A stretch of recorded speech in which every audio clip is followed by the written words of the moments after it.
Assalomu alaykum xalqim, birodarlar, avlodlarim. Mening armonlarim ko'p edi. Xalqimga xizmat qilib, yanama ko'p she'rlarni yozg'um botdi.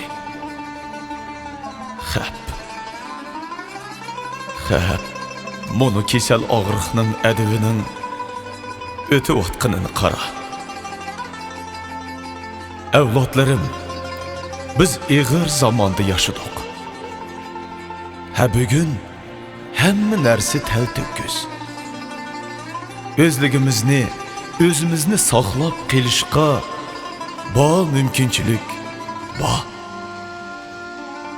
Shunlashqa ajdodlardan tavarruk qolgan tariximizni, madaniyatimizni, ona tilimizni sizlarga omonat qildik.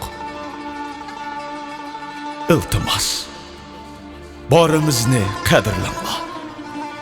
Unutmanglar.